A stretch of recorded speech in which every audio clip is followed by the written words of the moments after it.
예배의 자리를 지키시는 한소의 모든 성도님 가운데에 또 한 주간을 우리가 살아가야 될 그런 우리의 또 사명이단 말이에요.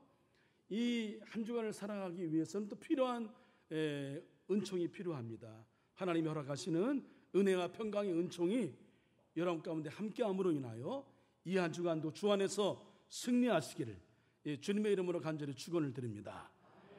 본부에 있는 우리 후배 목사하고 잠깐 얘기를 나눴는데 필리핀 학생들이 한국을 방문했대요. 근데 그 필리핀 학생들이 하는 얘기가 여기 한국이 필리핀보다 더 덥대요. 근데 그 말이 맞는 것 같아요. 얼마나 더운지. 그리고 비도 정말 동남아처럼 스콜이라고 하죠. 꾸준히 내리는 게 아니라 또 내렸다가 해가 떴다가 호랑이가 장가를 몇 번 가는지 모르겠지만 아무튼 그렇게 날씨가 왔다 갔다 합니다. 폭염 속에 폭우 속에 우리 성도님들 안전하고 건강하시기를 한 번 더 주님의 이름으로 간절히 축원을 드립니다. 우리 다음 주 교회의 그 공식적인 생일은 1969년 8월 17일이 우리 교회 생일입니다. 그래서 이 날을 기념해서 우리는 설립 기념 주일 예배를 드리는데 저희는 8월 둘째 주일 8월 10일인가요? 그때 저희가 이제 설립 감사 주일 예배를 드리게 됩니다. 그래서 이제 55주년을 맞이한 우리 한석교회가 정말 이 교회를 개척할 때 하나님께서 교회에 가신 뜻을 잘 이뤄가고 있는가? 교회의 본연의 어떤 사명을 잘 이뤄가고 있는가? 교회의 본질을 우리가 놓치는 것은 없는가라고 하는 것을 우리 다시 한번 환기하고 다시 한번 마음을 새로 다잡고 우리 여러분 뭐 성장하는 교회, 뭐 숫자가 많은 교회, 뭐 큰일 나는 교회도 좋지만 가장 중요한 거는 하나님이 기뻐하시는 교회, 주님이 인정하시는 교회가 되어야 할 줄로 믿습니다. 그게 가장 중요한 거. 정말 우리 교회가 하나님이 인정하시는 교회인가? 하나님이 계속 쓰실 만한 교회인가? 이게 중요해요. 그래서 우리 교회에 설계도가 있었다는 말씀을 드렸어요. 예수님이 십자가 지시기 전 요한복음 13장에서 17장 말씀, 소위 예수님이 이 땅의 공생의 기간에 있는 동안에 이제 십자가 지시기 바로 직전에 전한 고별 설교입니다. 이 고별 설교 안에 나 다음에 이제 내가 죽을 거다. 그리고 나는 하늘로 올라간다. 근데 나를 대신해서 너희들이 이 하나님이 맡겨진 사명, 하나님 나라를 세워가는 일을 감당해야 되는데 이것을 감당하기 위하여 하나님이 교회라는 공동체를 세워줄 거다. 그래서 교회라는 공동체를 중심으로 이제 내가 했던 일을 너희가 감당함으로 하나님 나라를 이루어야 한다는 숙제를 이제 과제를 제자들에게 말씀하고 계시는 겁니다. 그래서 이 요한복음 13장에서 17장까지 말씀 속에 교회는 어떠해야 하는가? 교회의 설계도, 그것은 우리 교회의 원형이기도 하죠. 교회의 본질, 교회의 DNA 이게 들어 있습니다. 그리고 첫 번째 기둥이 뭐냐면 서로 뜨겁게 사랑하라. 우리 지난주에 함께 말씀을 나눴죠. 절 따라 하시겠습니다. 서로 뜨겁게 사랑하라. 예, 여기서 여러분 서로라고 하는 범위는 너희끼리는 누구냐면 보편적 그 대상인데 인류 모든 사람 의미하는 게 아닙니다. 예수님을 주님으로 고백하는 좀 더 명확히 말씀드리면 제자들을 중심으로 예수님을 나의 구주입니다. 그리스도이십니다. 예수님 하나님의 아들이십니다. 예수님 때문에 제가 해결됐습니다. 나는 구원받았습니다. 이런 고백을 갖고 있는 성도들, 이 사람들을 말하는 겁니다. 예? 이 성도들끼리 똘똘 뭉쳐 사랑해야 한다. 그럴 이유가 뭐냐면 이제 교회를 세우고 교회가 성령의 역사하심으로 엄청난 부흥을 이루는데 부흥을 지나 겪게 되는 박해가 있다. 그것도 세 차례 큰 박해가 있을 것인데 그 박해로 인한 환난이 있다. 이 환난을 견딜 수 있고 교회를 지킬 수 있기 위해서는 교회를 지키고 기본적으로 내 믿음을 지킬 수 있기 위해서는 우리 성도끼리 똘똘 뭉쳐 사랑하지 아니하고는 서로 위로와 힘과 그리고 그 격려가 되지 아니하고는 믿음을 지켜낼 수가 없다. 그러니까 믿음을 지켜내기 위해서는 우리는 교회를 지키기 위해서는 똘똘 뭉쳐 뜨겁게 사랑해야 한다. 성령의 강력한 역사로 초대교회는 엄청난 부흥을 이루었지만 한편 시련도 컸다는 걸 여러분 너무나 잘 아실 겁니다. 수많은 신선한 성도들이 사자의 밥이 되었고 화형으로 순교했습니다. 믿음을 지키는 일이 취미 정도가 아니에요. 믿음을 지키는 일이 어떤 신념을 지키는 일이 아니에요. 믿음을 지키는 일은 목숨과 바꾸는 일이었어요. 그래서 교회를 떠나는 사람이 더러 있었습니다. 이런 상황 속에 교회를 지키기 위해서 먼저 믿는 이들끼리 똘똘 뭉쳐 뜨겁게 사랑하지 않으면 안 되었기 때문에 교회 생존을 위해 어쩔 수 없이 우리는 사랑할 수밖에 없는 상황이었다. 그런 거죠. 그래야 믿음을 지키고 교회를 지킬 수 있기 때문에 성도끼리 뜨겁게 사랑해야 한다 말씀하고 있는 겁니다. 한 가지 유념할 것은 너희끼리라는 범주, 그러니까 교회를 지킨다. 그리고 우리 믿음을 지킨다는 그 측면에서 바라볼 때에 교회의 질서를 해치고 이단을 동정하고 목회를 방해하고 성령을 근심하게 하는 이들은 이 너희끼리의 범주 안에서 죄됩니다. 이들은 아니에요. 이 역시 교회를 파괴하는 자들이기 때문에 교회를 지키기 위해서는 사도 바울을 중심으로 사도 베드로를 중심으로 믿음의 선배들은 교회를 지키기 위하여 매우 단호했고 심한 경계를 했습니다. 근데 교회를 넘어뜨리려고 하는 사단의 역사, 지금도 그 역사는 있습니다. 여러분, 우리 교회라고 해서 무조건 성령이 전적으로 역사하는 교회, 아니 그렇게 우린 자신할 수 없어요. 그런 교회일수록 사단은 더 그 교회를 무너뜨리기 위해서 전략을 갖고 아주 교묘하게 공격을 해옵니다. 이런 사단의 역사는 지금도 그렇지만 그때도 전방위적이었다. 교회 밖에도 적이 있었지만 특별히 교회 안에도 적이 있었기 때문에 이런 상황에서 교회를 지키려 했던 우리 사도를 중심으로 한 신앙의 선배들의 거룩한 몸부림 투쟁은 처절했습니다. 특히 이 교회 내외 적들은 진리를 가장해요. 하나님의 말씀을 근거해서 진리로 포장합니다. 그래서 아주 매우 합리적이고 매우 신앙적이고 매우 영적인 것 같아요. 그리고 또 하나 사랑을 강조합니다. 하나님의 사랑, 주님의 사랑을 강조해서 우리가 이러이러 사랑해야 되지 않겠냐 얘기를 합니다. 그렇게 진리를 가장하고 사랑을 가정해서 성도들을 기만하고 교회를 농락하고 유린했기 때문에 더 치명적인 타격을 받게 되는 거죠. 이걸 영적으로 본 교회 리더들이 더 강력하게 선을 그었던 겁니다.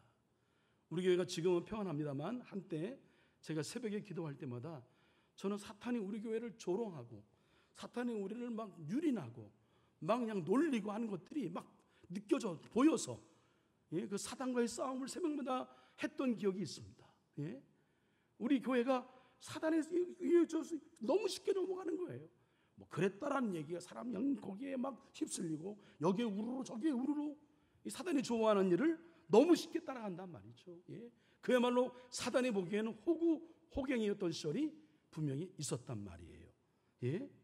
그렇게 교회의 질서를 해치고 이단을 동정하고 목회를 방해하고 성령을 근심하게 하는 이들까지 너희끼리 아니란 말입니다. 이건 단호하게 경계해야 되고 교회 질서를 위해서는 반드시 우리가 말씀에 근거한 성령의 영적인 분별력을 갖고 교회를 지켜야만 한다고 하는 걸 분명히 말씀을 드립니다. 아무튼 주님을 사랑하고 교회를 사랑하고 성도를 진정으로 사랑하는 사람, 여러분 진정으로 내 마음을 다하여 사랑하는 사람은 벌써 이 말 한마디가 다르잖아요. 기도가 다르잖아요. 그 기도의 어떤 내용 속의 말 속에 정말 교회를 사랑하는 마음이 들어있는가 안 들어있는가 우리는 여러분 다 압니다. 사람은 말을 많이 해야 아는 게 아니에요. 말 한마디 속에도 그 사람의 진심이 담겨 있는 거죠.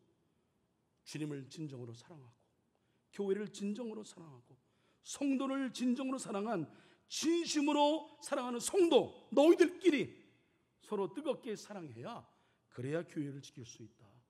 예수님이 그래서 교회 설교도에 첫 번째 기둥으로 먼저 서로 뜨겁게 사랑하라고 말씀하신 겁니다. 우리 주님을 진정으로 사랑하는 한서의 성도 여러분, 우리 한석교회를 진정으로 사랑하는 한서의 성도 여러분, 목회자를 사랑하고 신실한 우리 성도 한 사람 한 사람을 진정으로 사랑하는 한서의 성도 여러분, 우리 설립주의를 앞둔 우리에게 주님이 다시 한번 물으십니다. 말씀하십니다. 뭐라고요? 서로 뜨겁게 사랑하라고. 우리 남은 날 생각해보니 여러분 얼마를 사실까요? 예? 몇 년을 살 겁니까? 앞으로 10년을 더 살 거예요? 20년을 더 살 거예요? 30년을 사실 거예요? 우리의 남은 날 후회함을 남기지 말고 지금 우리에게 시간이 주어지고 지금 기회가 주어졌을 때에 우리 서로 후회함 없이 뜨겁게 사랑하는 우리 한소의 성도님, 저와 여러분 모두가 되기를 주님의 이름으로 간절히 축원을 드립니다. 예. 그리고 오늘 두 번째 설계도는 뭐냐면 저를 따라하실까요? 평화의 사람이 되라. 요한복음 14장에 나오는 말씀인데 사실은 이 말씀을 이해하기 위해서는 제가 이따가 짧게 좀 설명드리겠지만 당시에 약혼 정원 풍습에 대한 이해가 있어야 됩니다. 이 말씀은 예수님이 당시에 있었던 정원 풍습을 비유하여 신랑이신 예수님, 신부인 교회, 우리 어떻게 신랑 신부의 관계를 유지해야 그래야 우리의 마음이 평안한가, 이것을 말씀드리고 있어요. 근데 오늘 1부 때 말씀 전해보니까 그걸 자세히 다루니까 시간이 너무 길어서 나중에 기회 되면 말씀을 드린 거, 제가 오늘 지금 이 시간은 중요한 내용만 말씀을 드려 여러분 좀 정신 바짝 차리고 들으시길 바랍니다. 제자들이 예수님이 이제 고별 설교를 하는데 고별 설교하게 되면 막 가슴이 뭉클하잖아요. 예, 정말 마지막 꼭 하시고 싶은 말, 그 말씀을 하시니까. 근데 이 제자들은 달라요, 반응이. 예? 전혀 관심이 없어. 오히려 불편한 기색이 역력해. 그 중에는 아마 팔을 살짝 꼬기도 하고 다리를 꼬기도 하고, 예? 기분 나쁜 얘기하거든요. 야, 너희들이 날 배신할 거야. 나 죽는다. 예? 나 잡혀 죽을 거야. 이런 말씀을 하세요. 아니, 예수님만 믿고 모든 걸 다 버리고 따라왔는데, 예? 예수님이 이제 마지막에 죽으신데, 그 젤로 땅이라고 하는 정치적 메시아, 그 급진적인 생각을 사고를 갖고 있는 예수님 통해서 뭔가 이스라엘을 회복하고자 하는 정치적인 메시아로 예수님을 따르는 젤로 땅의 네 사람도 이해가 안 되는 거예요. 예수님 믿고 대권 잡으면 그 옛날 다윗의 영화를 회복하게 될 줄 알았는데 예수님 힘없이 죽으신데 이 말이 돼? 어떤 사람은 예수님 대권 잡으면 오른쪽 왼쪽 한 자리에서 이래가 좀 떵떵거리고 살고 좀 그래야 되는데 그런 마음 갖고 있는데 그게 아닌 거예요. 제자들이 갖고 있는 생각과 예수님이 지금 말씀하시는 것과의 내용이 동이 서에서 먼 것처럼 멀어요. 동상이몽이에요. 그래서 제자들의 마음이 불안한 겁니다. 이거 뭐지? 예수님 돌아가시면 어떻게 되는 거야? 큰일 났네. 이런 그 불안한 마음이 가득 차 있는 상황 가운데 예수님이 당시에 정원의 풍습을 들어서 야, 너희는 교회는 신부야. 너희는 신부야.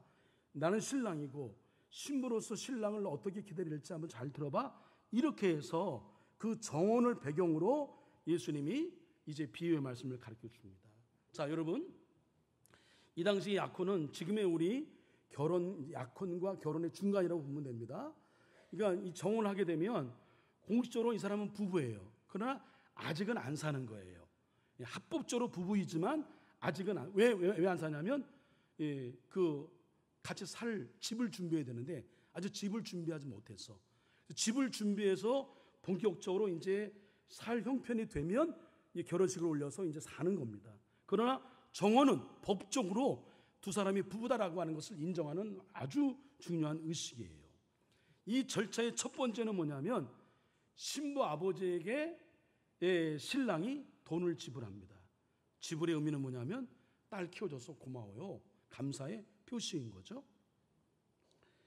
자, 그렇게 이제 값을 지불해요. 값을 지불하고 이제 그 신랑 신부의 이제 신부를 이제 맞이하게 됩니다. 이것은 마치 예수님이 우리에게 대가를 지불하시고 우리를 신부로 맞이하신 것 같아요. 자, 자막 고린도전서 6장 20절 말씀을 준비해 주는데 함께 읽습니다. 시작. 여러분은 하나님께서 값을 치르고 사들인 사람입니다. 그러므로 여러분의 몸으로 하나님을 영화롭게 하십시오. 그러니까 우리는 그리스도의 신부란 말이에요. 자, 다음은 이제 값을 지불한 다음에 뭘 하냐면 포도주 언약이 있어요. 포도주는 뭘 상징하냐면 우리가 성찬식에도 확연히 우리가 알고 있듯이 성찬식을 통해서 그 피, 생명을 상징합니다. 포도주를 서로 이렇게 주고받고 마시는 것은 생명을 나누는 언약이다, 이런 의미예요. 그래서 신랑은 포도주를 따라서 아내가 될 신부에게 주면서 이렇게 말을 합니다. 나는 당신을 나의 아내로 맡고 싶습니다. 이 포도주를 당신에게 따라줌으로 나는 당신을 위해 나의 생명을 바칠 것을 다짐합니다. 당신도 이 잔을 받아 마심으로 나의 아내가 되어주시길 바랍니다. 여러분, 결혼은 유대인의 결혼 풍습, 이게 이제 성경적 이제 원리이기도 한 거죠. 결혼은 생명을 내어주는 일이다. 그러니까 우리가 결혼식을 너무 가볍게 해서는 안 되는 거예요.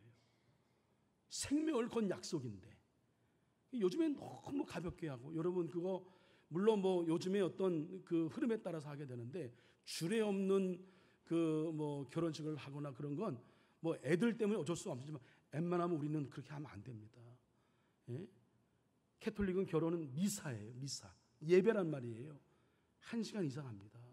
의미가 있기 때문에 우리가 가급적 예배를 드려야 하는 게 맞는 거예요.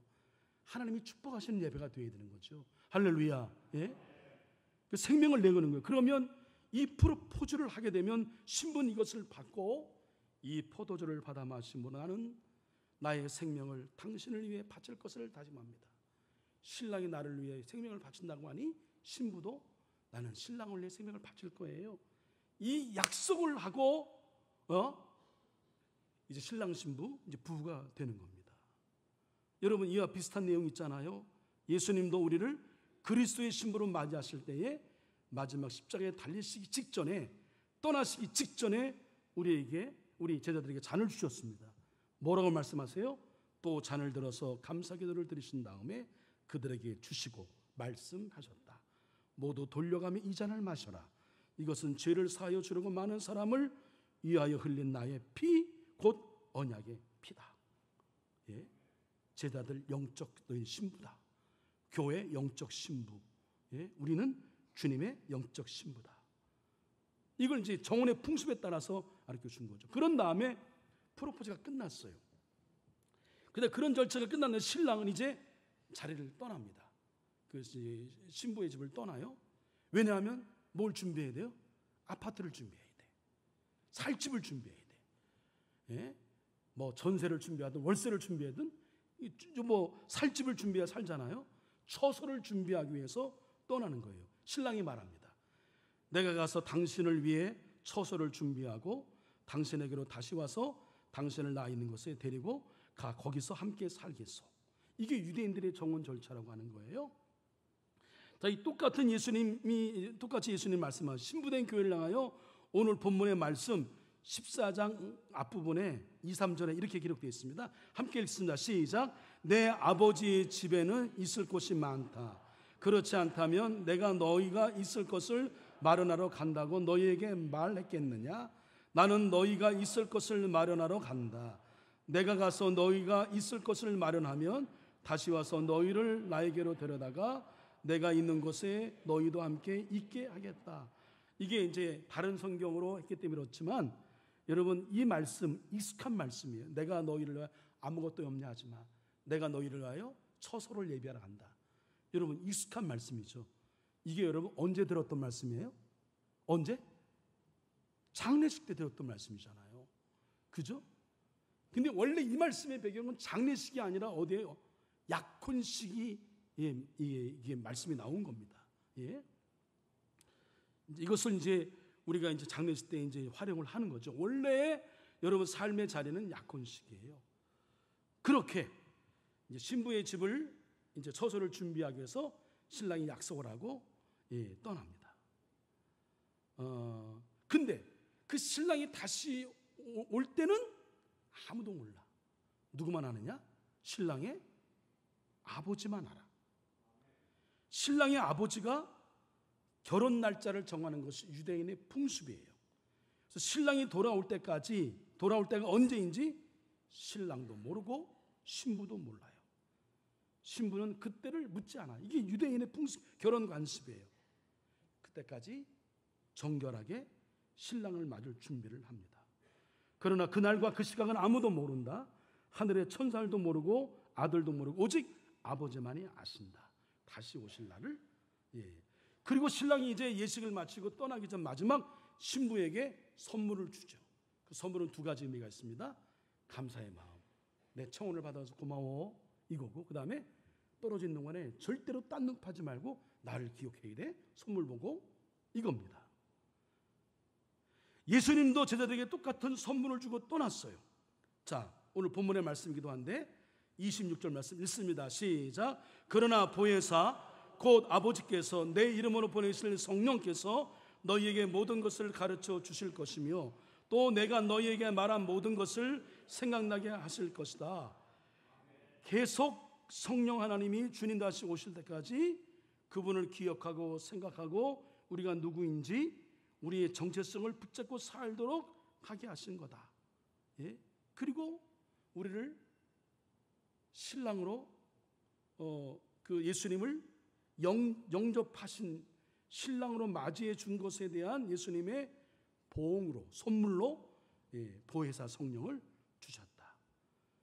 우리 신부가 해야 될 일은 뭐냐면 신랑이 올 때까지 순결함을 지켜야 되고 거룩함을 지키는 거다. 이걸 영적 순결, 거룩이라고 한다. 물론 이 과정 속에 사단이 괴롭히죠. 그걸 이제 어떻게든 거룩한 순결함을 잃게 하려고 갖은 방법을 다 쓰는데 성령님의 도와주심으로 지키게 되는 겁니다. 왜 제자들이 불안했냐면 이걸 몰랐어. 자신의 신분이 예수님의 신부인 걸 몰랐어요. 그리고 예수님이 우리를 위해 나중에 알았지만 선물을 주신 걸 잊었어. 그리고 반드시 신랑이 다시 오신다는 사실을 잊었어. 그러니까 불안한 거예요. 그리고 자꾸만 내 생각만 앞서는 거죠. 내 꿈, 내 야망, 내 욕심. 예수님 떠나가시면 그러면 어떻게 돼? 이거 말짱 꽝 아니야? 야, 이거 우리가 예수님 대권 잡아야 오른쪽 왼쪽 이렇게 해볼 수 있는데 예수님이 대권을 잡으셔야 옛 영화를 이스라엘을 회복하고 다윗의 영화를 회복하고 우리의 주권을 회복하고 독립을 이룰 수 있는데 이거 안 되는 거 아니야? 이 생각이 다르니까 불안한 건데 신랑의 생각을 신부가 잘 받아들이게 되면 믿는 거죠. 신랑이 다시 오실 것을 믿게 되고 마음에 평안을 유지하게 되는 거죠. 이런 그 제자들이 갖고 있는 불안이 이것처럼 우리에게도 그런 우리에게 이 근심과 불안을 없앨 수 있는 선물을 주신 것이 바로 보혜사 성령이다. 그 보혜사 성령이 우리 가운데 오게 되면 우리의 그동안 예수님이 말씀하셨던 아리송한 모든 것들을 가르쳐 줄 것이고 그걸 생각나게 하실 거고 깨닫게 하실 거고 그렇다. 그리고 우리에게 진정한 평화를 주실 것이다. 26절, 27절 말씀 자막 좀 준비할까요? 페이지 18페이지 읽습니다. 시작. 그러나 보혜사 곧 아버지께서 내 이름으로 보내실 성령께서 너희에게 모든 것을 가르쳐 주실 것이며 또 내가 너희에게 말한 모든 것을 생각나게 하실 것이다. 나는 평화를 너희에게 남겨준다. 나는 내 평화를 너희에게 준다. 내가 너희에게 주는 평화는 세상이 주는 것 같지 않다. 너희는 마음에 근심하지 말고 두려워하지도 말라. 자, 여러분 이제 말씀을 정리할게요. 오늘 본문의 말씀 앞에 이 말씀의 거울 앞에 여러분의 영혼을 마음을 한번 비춰보시길 바랍니다. 여러분은 마음에 평화가 있나요? 세상에 알 수 없고 줄 수 없는 평안이 여러분 안에 있습니까? 어떤 환경 속에서도 그 평안이 나를 지배하는 게 맞아요? 예? 비가 오나 눈이 오나 우리가 골짜기를 걸을 때나 산 능선을 걸을 때나 성공할 때나 패할 때나 언제 어떤 상황이 있다 하더라도 내 마음 가운데 알 수 없는 평안이 있나요? 그 평안이 내 마음 가운데 여전히 없다면 우리 안에 뭔가 내 뜻이 이루어지지 않은 것 때문에 자꾸만 불안하고 염려하고 그 불안과 염려를 자꾸만 누구에게 전가하고 원인을 다른 데 돌려찾고 그래서 점점 더 확대 해석해서 전입가경으로 문제에서 멀어져가는 그런 모습이 있지 않나요? 왜 그래요? 여러분의 생각과 주님의 생각이 우리는 신부예요. 신부인 우리의 생각과 신랑인 주님의 생각이 같아야 돼요. 그러면 두려움이 없는 거예요. 할렐루야. 여러분 기도할 때에 제 경우를 빌려서 말씀을 드리면 마음에 평안이 오면 이게 응답이더라고요. 기도할 때에 알 수 없는 평안이 밀려와요. 그건 어떻게 설명할 수가 없어요. 정말 세상이 줄 수도 없고 알 수 없는 평안이에요. 근데 언제 그 평안이 여러분 임합니까? 언제 임해요? 내 뜻을 내려놓고 하나님 뜻을 받아들일 때, 내 생각을 하나님 뜻에 맞출 때에 하나님, 제가 잘못했습니다. 제가 먼저 손을 내밀게요. 제가 먼저 희생할게요. 제가 먼저 죽을게요. 제가 먼저 용서할게요. 제가 먼저 손해볼게요. 보통 이런 식의 응답을 주더라고요. 야, 걱정하지 말아라. 너 내가 이기게 할 거야. 너 걔네들 내가 싹 그냥 한 방에 무너뜨릴 거야. 그러지 않으시더라고. 하나님은 나를 향해 내가 먼저 십자가를 지라. 네가 죽어라. 네가 낮아져라. 네가 이해하라. 네가 손해봐라. 할렐루야. 이렇게 말씀하시더라고요. 예? 근데 그걸 받아들이기 어려워. 근데 성령께서 우리 안에 역사하시니 그걸 받아들여. 그럴 때 우리 안에 뭐가 임해요? 자유함이 임해요. 뭐 얼마나 기쁜지. 그리고 평안함이 임해. 평화의 사람이 된 거예요. 그러니까 세상에 소소한 일은 아무것도 아니야. 그 전에 끙끙 이런 일들이 이게 아무것도 아니에요. 그냥 볶는 놈도 스르르 녹는 거예요. 아무 일이. 그것 때문에 언젠가 뭐 잠을 못 이루고 뭐 견디지 못하고 어떻게 해볼까 하는 마음이 들었는데 어느샌가 하늘의 평안이 내 마음 가운데 임하니까 그 모든 것들이 아무것도 아니야. 아무것도 아니야. 여러분 이런 평안이 여러분 가운데 임하기를 간절히 축원합니다. 이 사람이 평화의 사람이 되는 거예요. 이 사람이 가는 곳곳마다 평화를 싣는 사람이 되는 거예요. 이 사람 주변에는 사람들이 많아. 따라. 예? 사람과의 관계가 회복이 되니까. 여러분 늘 제가 말씀드리잖아요. 좋은 사람 나쁜 사람 없더라고요. 다 적당히 좋은 점이 있고 나쁜 점이 있어요. 여러분 완벽한 사람은 없습니다. 저를 포함해서. 있는 건 뭐냐면 좋은 관계, 나쁜 관계예요. 관계가 좋으면 그 사람의 허물도 귀여워. 그냥 받아주는 거야. 관계가 안 좋으면 이 사람이 뭘 잘해도 잘한 거 하나도 없어. 그냥 믿기만 해. 여러분 중국말로 관시, 중국 사람이 가장 중요하게 보는 그런 어떤 그 사람의 처세 아니에요? 거기는 관계만 형성이 되면 뭐 안 될 일이 없어요. 관계. 이 관계가 어떻게 열려요? 내 마음이 평화로우면 다른 사람과의 모든 관계가 열리는 거예요. 할렐루야. 내 마음의 평안이 어떻게 여러분 불안한 마음으로 내 욕심이 가득하면 내 소견이 옳은 대로 계속 살면 내 안에 자의가 가득하고 내 어떤 자기의가 가득하고 내 생각으로 가득 차면 절대로 여러분 평안가 없는 거예요. 이 안에 십자가가 꼽혀져야 돼요. 주님이 우리의 심장 가운데 오셔야 돼요. 할렐루야. 예? 주님의 십자가가 내 심장 가운데 꽂혀야 된단 말이에요. 그래야 비로소 주님 뜻을 받고 그러면 그러면 대인이 되는 거예요. 그냥 허허 하고서 넘기는 거예요.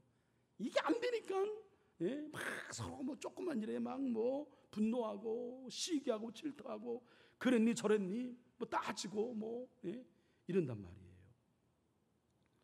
목회를 해보니까 두 가지 유형의 사람이 있더라고요. 한 사람은 트러블 메이커, 한 사람은 피스 메이커예요. 이 요한복음 14장에 나온 중요한 두 단어입니다. 트러블, 갈등, 이것 때문에 괴로움과 고통이 따르게 되는 거죠. 피스, 평화, 평안, 이것으로 인하여 하나됨이 임하고 행복함이 임하게 되는 거죠. 근데요, 우리 속에 무엇이 있느냐가 그것이 그대로 우리 공동체 안에 드러나게 되어 있다는 걸 아셔야 됩니다. 조건만, 환경만, 상황만 이루어지면 그대로 붙는 거예요. 일어나는 겁니다. 한때 사탄에 의하여 교회가 흔들릴 때는 이런 조금만 여건만 닿으면 그냥 별것도 아닌데 서로 막 찢고 붙고 싸우고 뭐 갈등한단 말이에요. 예? 여러분 장염 걸릴 때 의사가 끝까지 약 먹으라 하잖아요. 왜 그런지 아세요? 장염 바이러스는 내가 생각해서 낫다 싶으면 다 나은 게 아니야. 잠재되고 있어. 그러다가 자기 장염을 일으킨 음식이 또 들어오잖아요. 다시 장염이 확산되어서 똑같이 장염을 일으키는 거예요. 우리 안에 여러분 내 안에 트러블이 존재하느냐 피스가 존재하느냐 이게 중요합니다. 예? 당연히 우린 평화의 사람이 되어야 되는 거죠. 예. 사랑하는 한소의 성도 여러분, 서로 뜨겁게 사랑하라. 평화의 사람이 되라.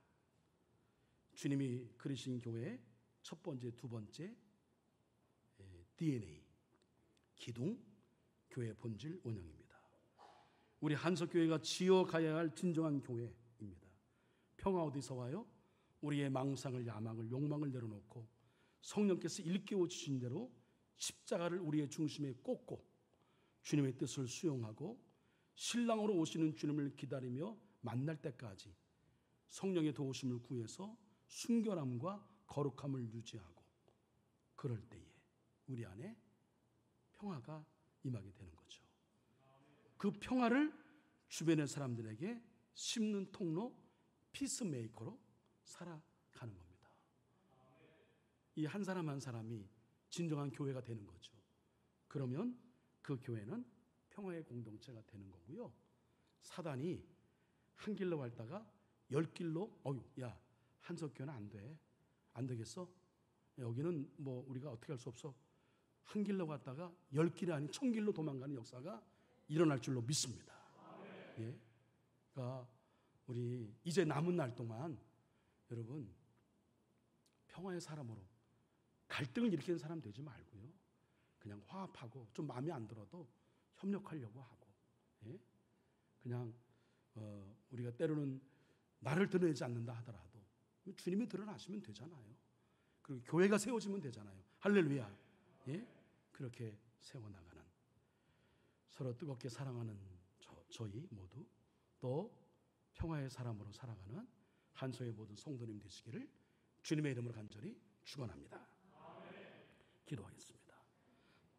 설립 제55주년을 맞이하는 우리 한소교회가 주님이 원하시는 교회가 되기 위하여 오늘 우리 주님은 평화의 사람이 되라고 말씀하십니다.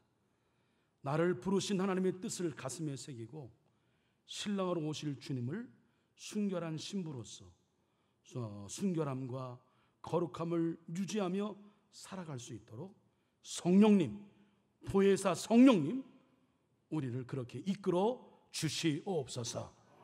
그래서 주신 평화를 우리 주변의 성도들에게 흘려보내는 평화의 사람으로 살게 하여 주시옵소서.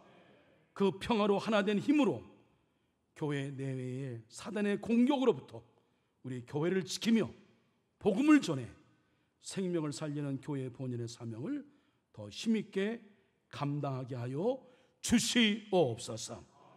갈라진 우리를 십자가 희생과 섬김으로 평화의 관계를 회복하신 예수 그리스도의 이름으로 기도합니다. 아멘.